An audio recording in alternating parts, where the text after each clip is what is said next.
السلام علیکم ورحمۃ اللہ وبرکاتہ۔ الحمد للہ رب العالمین والصلاة والسلام علی حبیبہ سید الانبیاء واشرف المرسلین وعلی آلہ الطیبین الطاہرین واصحابہ الاکرمین الافضلین وعلی من احبہم وتبعہم بإحسان اجمعین الی یوم الدین، اما بعد فقد قال الله تعالى في كلامه العظيم: أعوذ بالله من الشيطان الرجيم، بسم الله الرحمن الرحيم، والعصر إن الإنسان لفي خسر إلا الذين آمنوا وعملوا الصالحات وتواصوا بالحق وتواصوا بالصبر، صدق الله العظيم۔ ناظرین گرامی قدر، سلطان الہند پروگرام میں آپ کا خیر مقدم ہے، جس سے مقصود یہ ہے کہ اخلاق حسنہ کو پھیلایا جائے، افکار حضرت خواجہ غریب نواز رحمۃ اللہ تعالی علیہ کو عام کیا جائے۔ آج کی دنیا میں بدامنی کا دورہ ہے، افراد تفریق کا ماحول ہے، اختلاف و خلفشار میں لوگ پریشان ہیں۔ انسانیت کو امن و سلامتی کی ضرورت ہے، دلوں کی پاکیزگی کے پاکیزہ نظام کی ضرورت ہے۔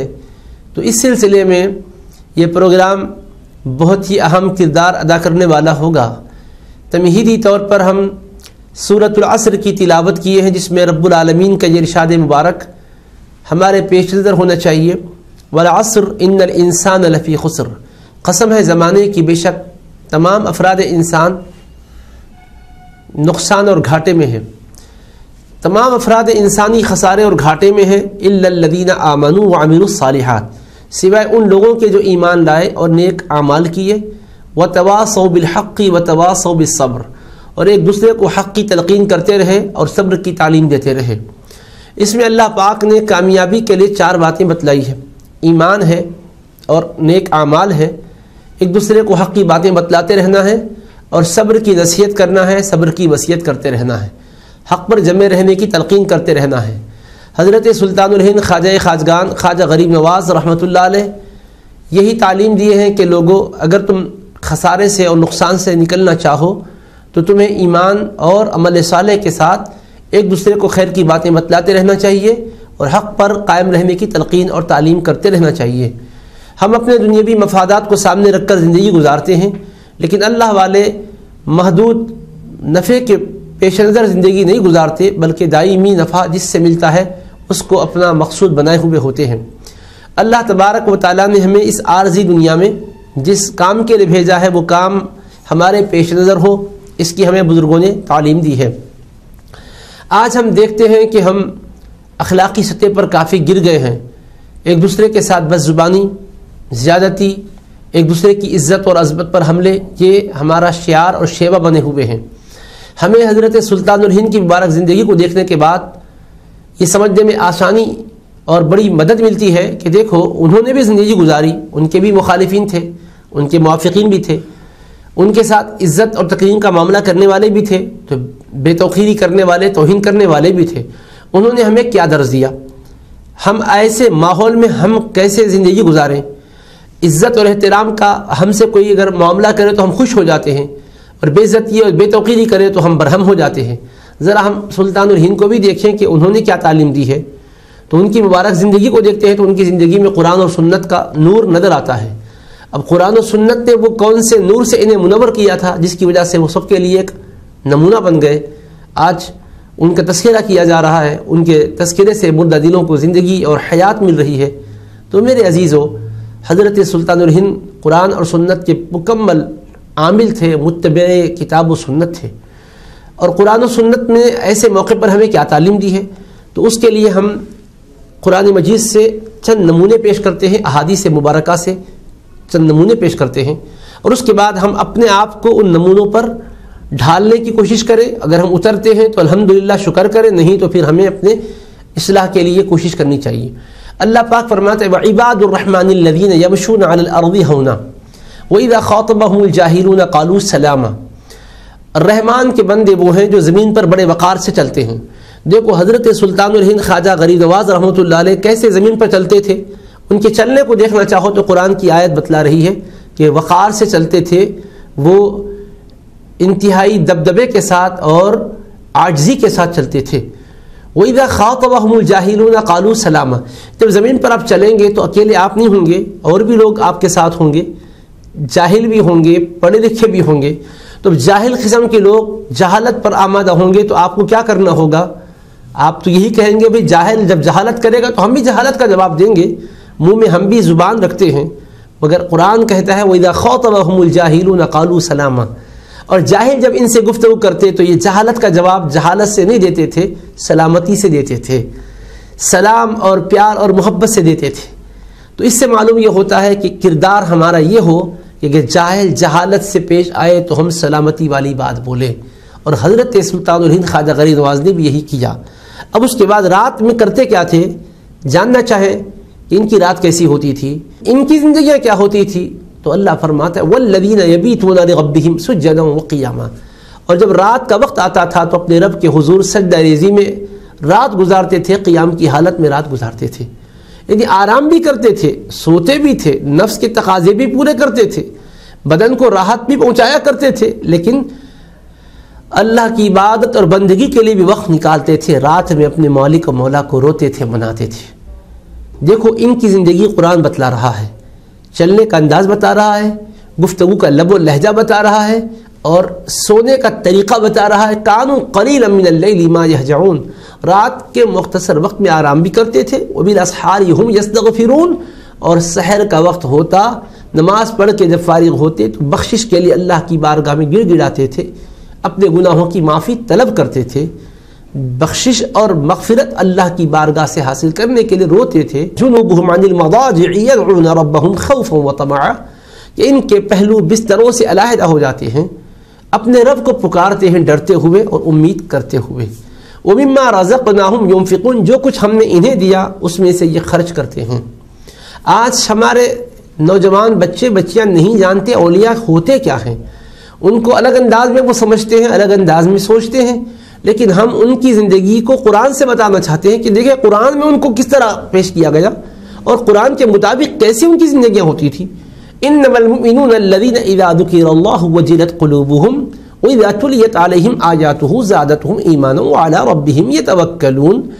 ایمان والے بالیقین وہی ہیں جب قرآن ان کے سامنے پڑھا جائے تو ان کے دل لرزنے لگتے ہیں، ان پر خشیت ربانی کی وجہ سے کپ کپی طاری ہوتی ہے، اور جب اس کی آیتیں پڑھی جاتی ہیں تو ان کے ایمان میں اور اضافہ ہو جاتا ہے، ایمان کا نور اور بڑھ جاتا ہے، اور اپنے رب پر وہ توکل کرتے ہیں، بھروسہ کرتے ہیں. ان کی زندگی کیا ہوتی ہے ہم قرآن سے دیکھیں. قد افلح المؤمنون الذين هم في صلاتهم خاشعون والذين هم عن اللغو معرضون. کہ کامل ایمان والے ہی فلاح پا چکے جو خشوع و خضوع کے ساتھ نماز پڑھتے ہیں اور لغویات سے بچتے ہیں، گریز کرتے ہیں، بے فائدہ بات نہیں بولتے، بے فائدہ کام نہیں کرتے، اور اپنے دلوں کو پاک و صاف رکھتے ہیں، زکوٰۃ کو ادا کرتے ہیں. والذین هم لفروجهم حافظون. اور وہ اپنی شرمگاہوں کی حفاظت کرتے ہیں. تو دیکھو قرآن ان کے اوصاف جمیلہ کو بتلا رہا ہے کہ وہ اپنی آبرو کی حفاظت کرتے ہیں، شرمگاہوں کی حفاظت کرتے ہیں، بے حیائی میں ملوث نہیں ہوتے، بدکاری کے کام نہیں کرتے، نگاہوں پر بھی خوف کا پہرا ہوتا ہے، اعضاء و جوارح پر بھی خوف الہی کا پہرا ہوتا ہے. قرآن ان کے اوصاف بیان کرتا ہے والذین لا یشہدون الزور. اور یہ وہ اللہ کے بندے ہیں جو گناہ کے مقام پر نہیں جاتے، جھوٹے مقام پر نہیں جاتے، غلط جگہوں پر ان کے قدم نہیں پہنچتے. وَإِذَا مَرُّوا بِاللَّغْوِ مَرُّوا كِرَامًا. اور اگر کسی مقام سے وہ گزر رہے ہیں اور وہاں کوئی گناہ کا کام ہو رہا ہے تو وہ رک کر وہ منظر دیکھتے نہیں ہیں، بلکہ اپنی عزت اور عظمت کی حفاظت کرتے ہوئے، اپنے تقدس کو داغدار ہونے سے بچاتے ہوئے بڑے وقار سے آگے بڑھ جاتے ہیں. وہ اپنی نگاہوں کو آلودہ کرتے ہیں، تقوی کو اپنے متاثر کر لیتے ہیں. والذین اذا ذکروا بآیات ربہم. اور جب ان کو قرآن کی آیتوں سے نصیحت کی جاتی ہے لم یخروا علیہا صم عمیانا. انتھوں اور بہروں کی طرح گر نہیں پڑتے، بصیرت اور بصارت سے سنتے اور سمجھتے ہیں اور اس پر عمل کرتے ہیں. ہم اولیاء کرام سے وابستہ رہنے والوں کو یہ سوچنا چاہیے کہ ہم جن کا نام لے رہے ہیں ان کی زندگیاں قرآن نے کیسے پیش کی، احادیث میں ان کے تذکرے کی شان سے آئے۔ ان کے بارے میں امام الانبیاء علیہ السلام نے فرمایا الا انبئکم بخیارکم، کیا تم کو میں ان لوگوں کے بارے میں نہ بتلاؤں جو تم میں سب سے اچھے اور بہتر ہیں؟ صحابہ نے عرض کیا حضور بتلائیں، تو ارشاد فرمایا الذین اذا رؤوا ذکر اللہ، کہ وہ ہیں کہ جب انہیں دیکھا جائے تو اللہ کی یاد آ جائے۔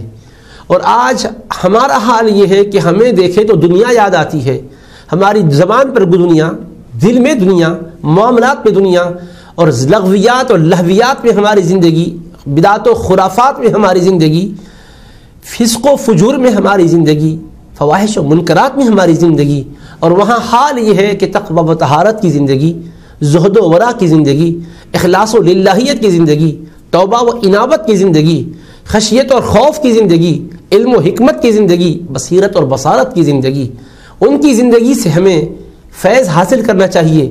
اور کس طرح فیض حاصل کریں؟ اپنے میں تقوی پیدا کریں، اپنے میں پرہیزگاری پیدا کریں۔ نبی کریم علیہ السلام نے اچھے لوگوں کی 3 صفتیں بیان کی ہے۔ ایک تو یہ صفت بیان کی ہے کہ ان کا چہرہ دیکھو تو اللہ یاد آ جائے، ان کی باتیں سنو تو علم میں اضافہ ہو جائے، ان کے عمل کو دیکھو تو آخرت کی یاد تازہ ہو جائے۔ آج ہمیں بھی تو دیکھنا چاہیے، ہم جن کے آستانوں سے وابستہ ہیں، جن بزرگوں سے ہم اپنے آپ کو منسوب کرتے ہیں، ہمارا اپنا کردار بھی کیا ایسا ہی ہے؟ ہمارے چہروں کو دیکھیں تو کیا اللہ یاد آتا ہے؟ ہمارے عمل سے کیا تقویٰ طہارت کی نعمت کسی کو ملتی ہے؟ ہماری گفتگو سے کسی کے علم میں اضافہ ہوتا ہے؟ ہماری گفتگو سے علم میں کیا اضافہ ہوگا، بلکہ جہل میں اضافہ ہوتا ہے۔ جب تک کوئی ہم سے سنا نہیں، وہ نہیں سمجھتا، وہ خوش فہمی میں سمجھتا بہت اچھے لوگ ہیں، جب گفتگو سنتا ہے تو کہتا ہے میں سن چکا بھائی ان کا مزاج کیا ہے، زبان کے بڑے خراب ہیں، کردار کے بڑے برے ہیں، بس چہرہ دیکھ لو کافی ہے۔ تو رنگ و رونق کا گوراپن کافی نہیں ہے، کردار کا حسین ہونا ضروری ہے۔ تو سلطان الہند کا پروگرام ہم پیش کر رہے ہیں تو ہم اپنے کردار کو حسین بنانے کی کوشش کریں۔ دیکھیے رنگت کا گوراپن یہ تو دوسروں کو بھی نصیب ہوا، لیکن حقیقت تو یہ ہے کہ ہمارا کردار حسین بن جائے، ہمارا دل پاکیزہ بن جائے۔ چہروں کو نکھارنے کی تو ہم کوشش کرتے ہیں، اپنے باطن کو نکھارنے کی کوشش کریں۔ حضرت نے اس بات کی طرف متوجہ کیا کہ لوگوں تمہارے ظاہر پر مخلوق کی نظر ہے اور تمہارے قلب و باطن پر تمہارے رب کی نظر ہے۔ اپنے قلب کو حسد سے بچاؤ، اپنے قلب کو حب دنیا سے بچاؤ، حب جاہ سے بچاؤ، حرص اور طمع سے بچاؤ، کسی کو اذیت پہنچانے کے ناپاک ارادے سے بچاؤ، بغض سے دل کو پاک کرو، بخل سے دل کو پاک کرو، غیبت سے دل کو پاک کرو، غضب سے دل کو پاک کرو، تکبر سے دل کو پاک کرو، حسد اور کینہ سے دل کو پاک کرو۔ یہ ریا اور دکھاوے کا جو خیال ہے کہ لوگ دیکھیں اور ہماری تعریف کریں، اس خیال سے اپنے آپ کو علیحدہ کر لو۔ ایک ہی خیال رہے وما امروا الا ليعبدوا الله مخلصين له الدين، کہ عبادت اللہ کے لیے خالص ہو کر کریں جس کا حکم دیا گیا ہے، اللہ کو راضی کریں، بس اس کے سوا کوئی اور مقصود نہ رہے، کوئی اور مقصود و مدعا نہ رہے، تو رہے اور کوئی دوسرا نہ رہے، دل میں مقصود و مدعا نہ رہے، تو رہے دوسرا کوئی دوسرا نہ رہے۔ یہ دل کو پاکیزہ بنانے کی ضرورت ہے۔ اللہ نے قلب دیا ہے، اس قلب کو یاد خدا میں مشغول کیا جائے۔ اور کیسی تعلیم ہے ذرا ان بزرگوں کی آپ دیکھیں، اور ہم اپنے کردار کا جائزہ لیں۔ ہمارا پروگرام یہ تذکیر و تذکر کے لیے ہے، ہم افسانہ نگاری کے لیے نہیں بیٹھے ہیں، ہم قصہ اور حکایت بیان کرنے نہیں بیٹھے ہیں، ہم اپنی زندگیوں کو سنوارنے بیٹھے ہیں۔ ان کی زندگیوں سے ہم نے کیا سیکھنا ہے، ہمیں یہ غور کرنا چاہیے، ہم کو کیا سیکھنا چاہیے، ہمیں کس طرح چلنا چاہیے۔ ان کی تعلیمات میں ہمیں کیا ملتا ہے؟ تعلیمات میں یہ ملتا ہے کہ بندے اپنی ایک ایک سانس کو ذکر خدا میں مشغول کر، پاس سے انفاس ہے، سانسوں کا خیال رکھو۔ ایک سانس جو اللہ کی نعمت بن کر تم کو مل رہی ہے وہ بھی غفلت کی نظر نہ ہونے پائے، اور اپنے عمل کو دیکھو کہ تمہاری نگاہیں کوئی غلط منظر نہ دیکھے، پاؤں غلط کاموں کی طرف نہ جائے، سب میں رہتے ہوئے بھی دل کو اللہ کی طرف مشغول کرنے والے بنو۔ محبت دنیا دل میں نہ آئے۔ طمع توئے میم عین 3 حروف کا نام ہے، طا میم عین طمع، لالچ کو کہتے ہیں، حرص کو کہتے ہیں۔ توئے پر بھی نقطہ نہیں ہے، میم پر بھی نقطہ نہیں ہے، عین پر بھی نقطہ نہیں ہے۔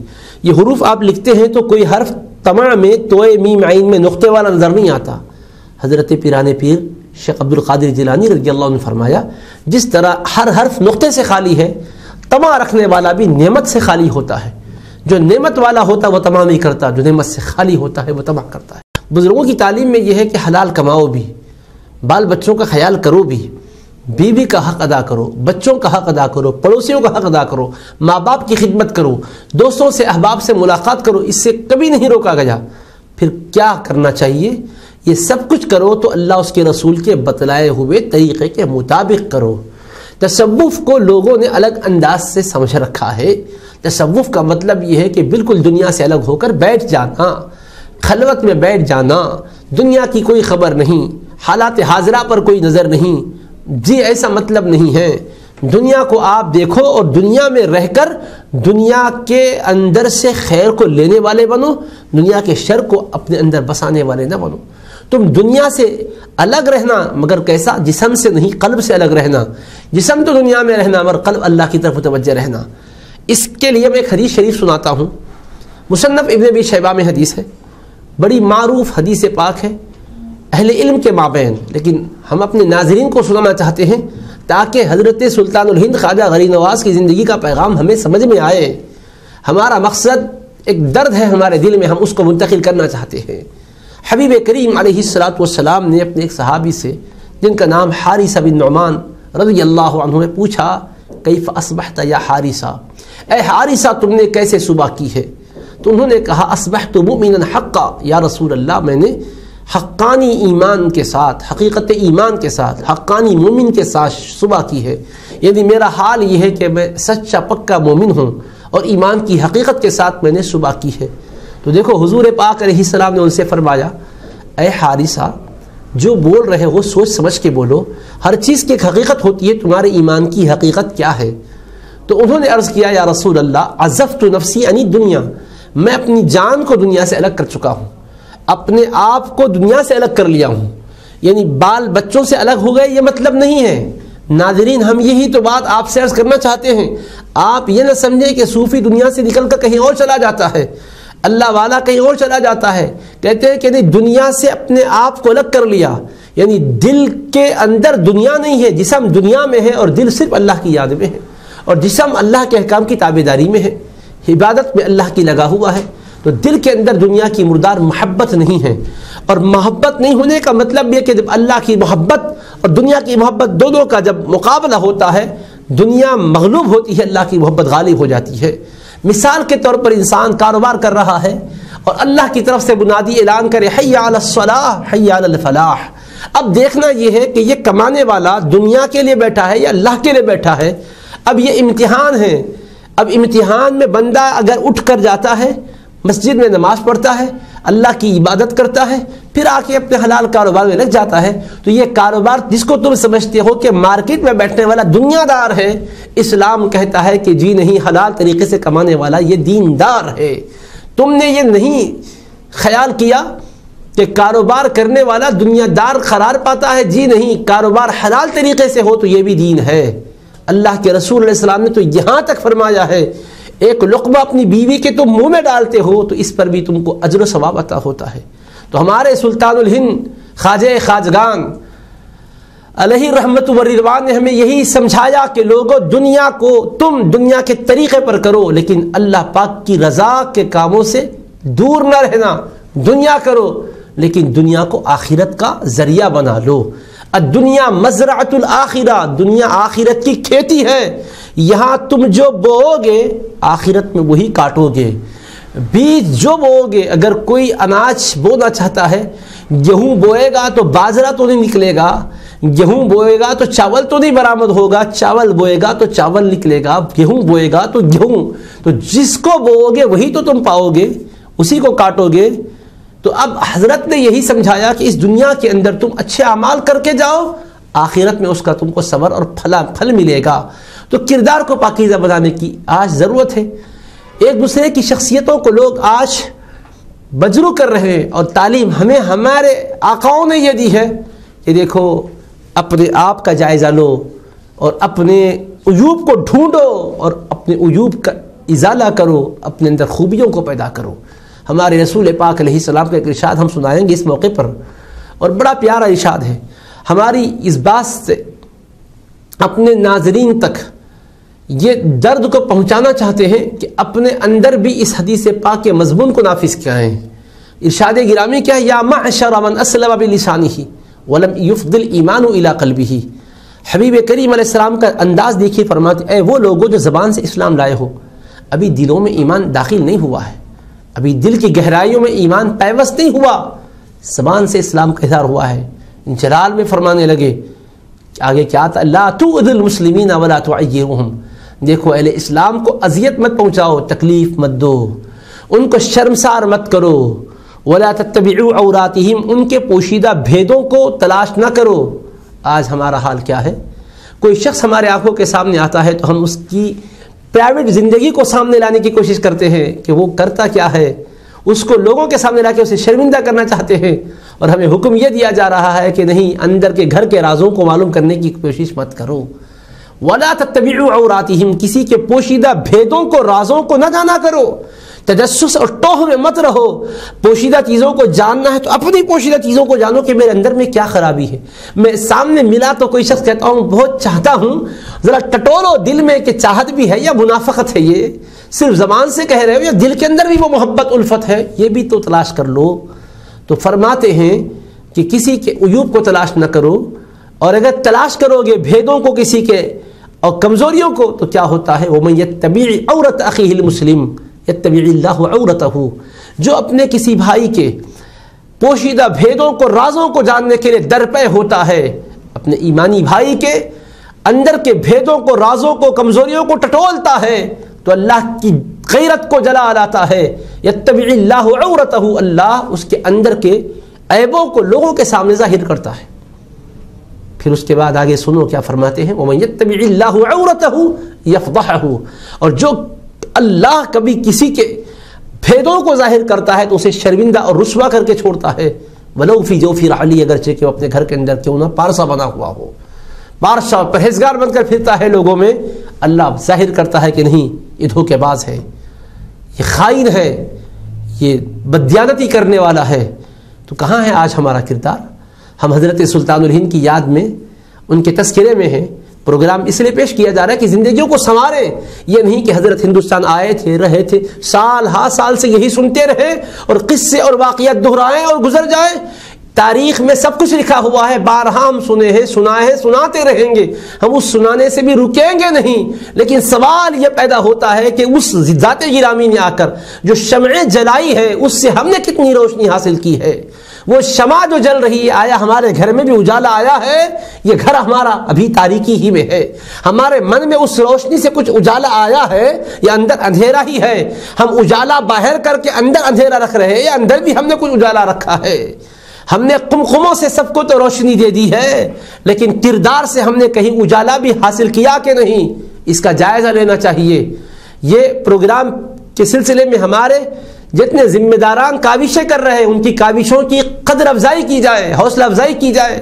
یہ ساری پریشانیوں کو اگر ہم چاہیں کہ دور ہو جائیں تو ہمیں اللہ کا جو ارشاد ہے وہ یاد رکھنا ہوگا، وَمَن يَتَّقِ اللَّهَ يَجْعَل لَّهُ مَخْرَجًا وَيَرْزُقْهُ مِنْ حَيْثُ لَا يَحْتَسِبُ وَمَن يَتَوَكَّلْ عَلَى اللَّهِ فَهُوَ حَسْبُهُ إِنَّ اللَّهَ بَالِغُ أَمْرِهِ، جو اللہ تبارک و تعالیٰ سے ڈرتا رہتا ہے، اللہ مشکلات سے نکلنے کے لیے راستہ اس کے لیے نکالتا ہے اور اس کو وہاں سے رزق دیتا ہے جہاں اس کا خیال بھی نہیں جاتا، اور جو اللہ پر توکل کرتا ہے اللہ اس کے لیے کافی ہے۔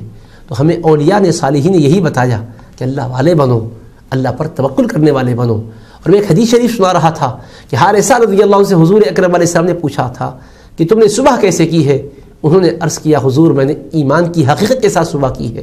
تو ہمارے رسول صلی اللہ علیہ وسلم نے فرمایا ہر چیز کی حقیقت ہوتی ہے، کہو تمہارے ایمان کی حقیقت کیا ہے؟ تو انہوں نے عرض کیا یا رسول اللہ عزفت نفسی عنی دنیا، میں نے اپنی جان کو دنیا سے الگ کر لیا ہے، سب میں رہ کر بھی میں اکیلا رہتا ہوں۔ وہ اسحرت ریلی، یا رسول اللہ رات میں جاگتا ہوں، وہ اظمأت نہاری، دن میں پیاسا رہتا ہوں، یعنی مطلب رات میں اللہ کی عبادت کرنے سے جو لطف ملتا ہے، پھر دن میں وہ مزہ بے چین کرتا ہے، پیاس لگتی ہے کہ پھر سے اللہ کی بارگاہ میں کھڑے رہ کر رکعت باندھے، قیام کرے، رکوع کرے، سجدہ کرے۔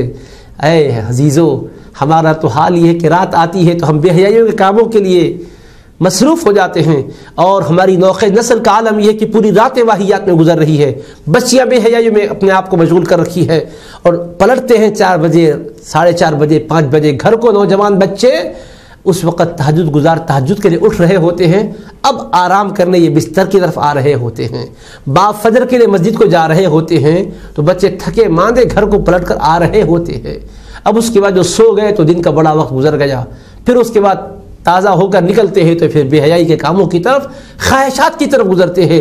اور آؤ آج اپنی زندگیوں کا جائزہ لیں اس پروگرام کے ذریعے سے کہ وہاں تو ہمیں بتایا گیا کہ دیکھو رات ایسی ہے کہ عبادت میں گزرتی ہے، اور پھر دن کا وقت آتا ہے تو رات یاد آتی ہے کہ وہ جو اللہ کی محبت کے جام پی رہا تھا، سجدہ کرتا تھا تو میرا مولا خوش ہو کر جو رحمت برساتا تھا اس کا مزہ پھر بے چین کرتا ہے۔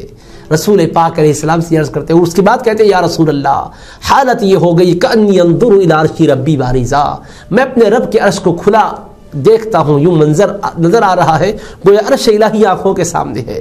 وَكَأَنِّي أَنظُرُ إِلَىٰ أَهْلِ الْجَنَّةِ يَتَزَاوَرُونَ فِيهَا، گویا جنتیوں کو میں جنت میں ایک دوسرے سے ملاقات کرتے دیکھ رہا ہوں۔ وَكَأَنِّي أَنظُرُ إِلَىٰ أَهْلِ النَّارِ يَتَضَاغَوْنَ فِيهَا، دوزخیوں کو دوزخ میں چلاتے چیختے واویلا مچاتے دیکھ رہا ہوں۔ جب انہوں نے یہ باتیں عرض کی تو آقا علیہ السلام نے فرمایا عرفتا، ہاں ہاں حارثہ، تم نے پہچان لیا ہے ایمان کی حقیقت کیا ہے، فلزم، تم اس پر قائم رہو، اس پر تم قائم رہو، اس پر تم قائم رہو۔ اللہ کے حبیب علیہ السلام نے وصیت اور نصیحت جو کی ہے، آج سلطان الہند پروگرام کے ذریعے سے یہی بات ہم عرض کرنا چاہتے ہیں کہ رات کو بھی اپنے پاکیزہ بناؤ، دن کو بھی پاکیزہ بناؤ، زبان کو لغویات سے بچاؤ، کسی کے کردار پر حملہ نہ کیا کرو، اپنے کردار کا جائزہ لیا کرو، خود اپنے عیوب کو دیکھا کرو۔ بزرگوں نے نصیحت کی ہے من ابصر عیب نفسہ عمی عن عیب غیرہ، جو خود اپنے عیبوں کو دیکھتا ہے دوسروں کی عیب اس کو نظر نہیں آتے۔ حضرت سلطان الہند کی جو تعلیمات ہے، اللہ سے دعا ہے کہ مولا ہمیں اس پر عمل کرنے کی توفیق عطا فرمائے۔ والسلام علیکم ورحمۃ اللہ وبرکاتہ۔